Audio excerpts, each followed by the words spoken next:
Jimmy Rave and Ray Gordy, boy, they've got their eyes on the prize. No problem here.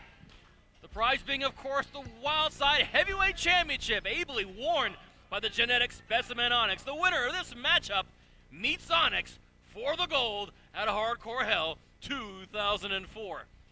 You know, both these athletes have been competing here for a number of years now, and I don't think they've ever been hungrier for a title than they are for this one, Dan. I don't think so, and fans, you're going to find out exactly what happens when the winner of this match next week here on Wildside as we present the Hardcore Hell recap edition of NWA Wildside. So make sure you tune in next week to find out exclusively what is going to happen at Hardcore Hell 2004. But right now, Ray Gordy, he wants the shot. Onyx agreed to it last week. They had a hell of a match here for the Wildside Heavyweight title just a couple of weeks ago, and it was Onyx that agreed to the shot. Now, Jimmy Rave stuck his face in the picture. He said, hey, if you want a shot, why don't you at least put it on the line against me this week?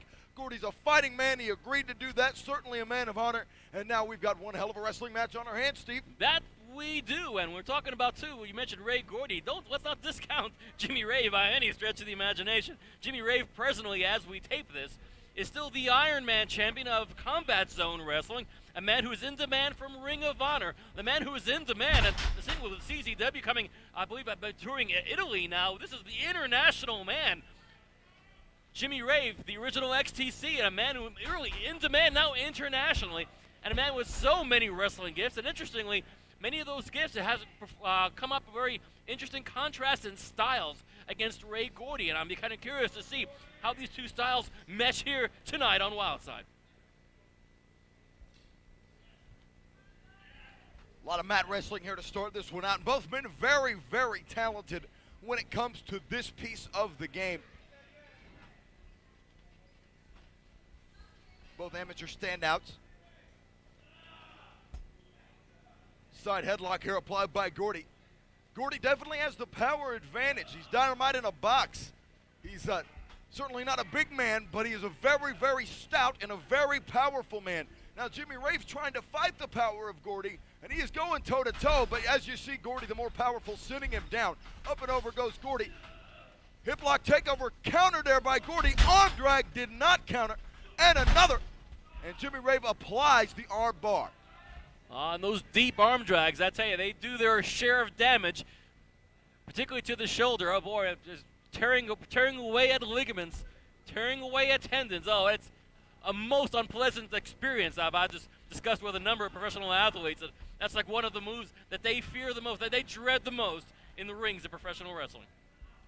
Jimmy Rave now going to work on the arm of Gordy, applying pressure here as you see the knee driven into the shoulder joint of Gordy. Gordy now makes his feet and makes his way to the ropes, breaking the hold. That's pretty good. When your options are fairly few, if you can get anywhere near those ropes, hell, go for them. We have rules, and sometimes you can use them to your own advantage. Both men jockeying for position. Gordy finds himself in a pinning situation here, but only manages to get a two. Still does not let up on Gordy, and that's the mark of a true competitor. He's not letting his man get a break. Staying right on top of it, now applying a body scissors.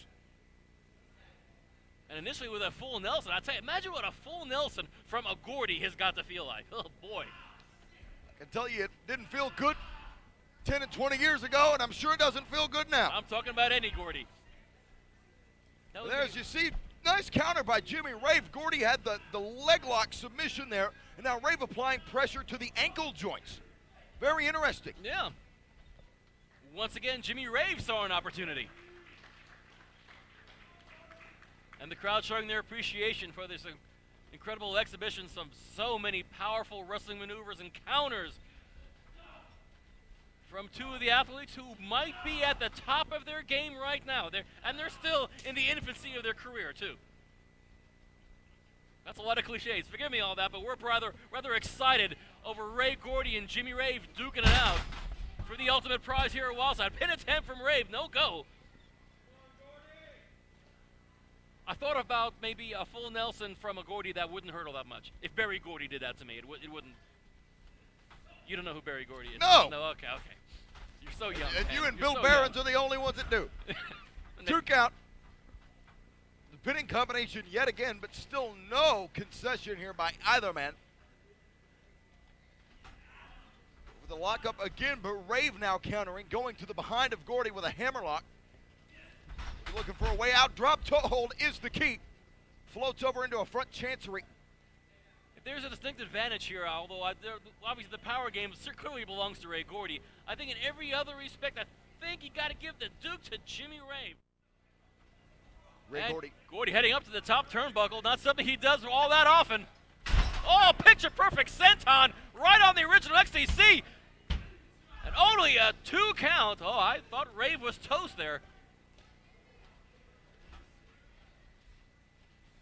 And he's going for the Asiatic driver here, Steve. There it is.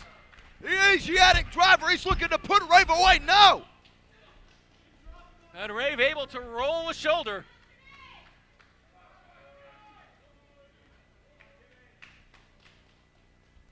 And looking at the face of Ray Gordy, showing some frustration here. Rave side Russian leg sweep combo. And takes him down. It's stretching him out, the old Sicilian stretch here. A maneuver Rave learned in one-on-one competition against Tony Mamaluke. Rolls through and he's got him in the crossface. He's got the crossface. He does not have the arm. Gordy's still in a lot of trouble. Gordy rolls through into a pin. Rave rolls him over, crucifix pinning. Gordy somehow got out of that. Gordy's got it. There's a German suplex. Rave somehow kicks out of that. Happily, the momentum of that suplex was integral in having Rave able to roll out of that in time. And albeit just barely at that.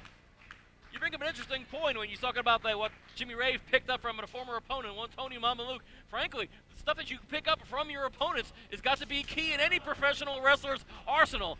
And I think Rave is among the smartest in that department. It's breaking down into forearms. He goes for the backdrop. Raves counters with a backslide. Gordy with an Oklahoma roll. So close, but neither man able to get the pin. Now sunset flip pinning combination. Shining Wizard by Rave. No! And Gordy, so very surprisingly, kicked out of that in no time. Because there's obviously no wasted motion at all by Jimmy Rave. Boy, Gordy is made out of some strong stuff. Gordy rolls through there. He got him. Ladies and gentlemen, your winner. Moving on to Hardcore Hell to square off with Onyx for the Wildside Heavyweight Championship, Ray Gordy. And that match between Ray Gordy and Onyx is going to be a rematch we're really looking forward to. Just a few weeks ago on the Wildside, Onyx and Ray Gordy fed up with that title on the line, and it was a classic encounter. If they bring that match and bring it to the next level at Hardcore Hell, we're talking a classic match of major support. Well, you got to think Steve Gordy has already fallen to defeat at the hands of Onyx. So he's been at home studying this tape. He wants to know what cost him that match. What exactly was it that Onyx thought that Gordy was not able to topple? At Hardcore Hell, he gets a second chance, and he may very well walk out heavyweight champion. I wouldn't be surprised. More Wildside right after this.